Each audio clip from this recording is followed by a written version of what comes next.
César abriu a cama plegable de colchón de corcho que collera da casa dos pais para dormir os primeiros meses de independencia. Con cuidado de que o ferro oxidado pola falta de uso non fixera demasiado ruído, puxo as sabas e a manta. E mentre se metía a última esquina repasou os seus pasos nos últimos días. No taller todo parecía normal. Certo era que ía tendo traballo e que, aínda que os custos eran moitos, xa pensara en contratar a un ou dous máis. Tamén lle seguía dando voltas ao motor o medio facer que tiña enriba da mesa da oficina.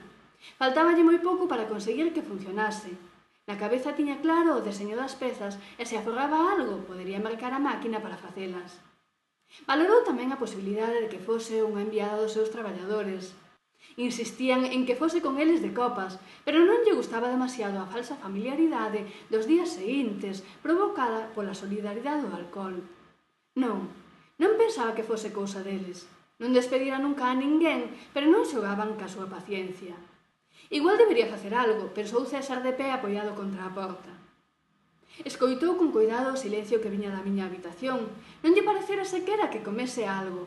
Pensou en ver se marchara, despois pensou no mellor e dormiu. Pola mañá, cando non me viu, pensou que se fora unha broma trataría de encaixala sen enfado, facendo o zamurro sen darlle máis importancia. Porén, anotou na súa axenda o día e o suceso, na axenda da casa, na que anotaba o que pasaba cada día para quitalo da cabeza, para non esquecelo. Pero o exceso de traballo e a fortuna de aforrar fixeron que a súa memoria se ocupase en proxectos máis que en soños, e que o medre convertise o taller en fábrica e a el nun executivo que pasou de contratar mecánicos a demandar peritos e enxeñeiras, ter secretaria e precisar incluso unha asesora de imaxe. Se queres manter a produción, só queda medrar. A fábrica está chegando ao seu teito, comezou a explicar a responsable do departamento económico. Si, xa mo dixo Modesto, respondiu César referíndose ao enxeñeiro xefe. E se queres medrar, retomou a economista molesta pola interrupción, tes que conseguir fondos. Fondos? Preguntou César. Nós temos cartos, aínda hai beneficios a repartir. Onde están eses cartos? E preguntouno nervioso, véndose sen un can, pensando que o traxe caro que levaba Gema non saíra do seu salario senón da conta da empresa. Están onde estaban, explitou Gema medio ofendida. Pero eses necesitámonos para manter a actividade, non podemos correr o risco de endebedarnos máis. Non entendo nada, pensei que o único crédito que tiñamos era o que pedimos para renovar a cadea de... Que non o entende, di, rosmaba Gema. A ver se o entendes así. Se queres responder aos pedidos que contrataches, tes que ampliar a fábrica. Se queres ampliar a fábrica, tes que conseguir cartos, porque ampliar a fábrica non é cambiar unha máquina, nin ir por un martelo á ferretería.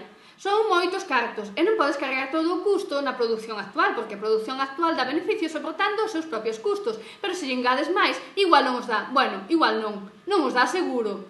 E o da imaxe esa que ten que ver con isto? Preguntou César.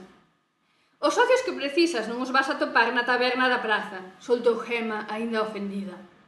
A César case lle arrancou un sorriso. Non era que a taberna da praza tivese mal, pero foi unha maneira moi gráfica de explicarlle que o seu carácter non era precisamente o dun embaucador con don de xentes.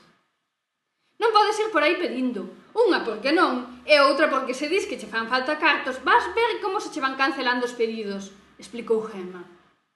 Claro, muller, se nós aquí traballamos para botar o día entretidos. Riu César dándolle a razón. Ti tes a túa reputación e a xente respétate e eu podo tirar de contactos, pero precisamos alguén cunha visión máis ampla. Nós somos demasiado directas, ti máis ca min, dixo Gema. Xa sei, pero como os de recursos humanos me traen un pijo estirado, mando a merda, rosmou César. Ides traballar de preto, mellor que esteas ti presente, ordeou Gema.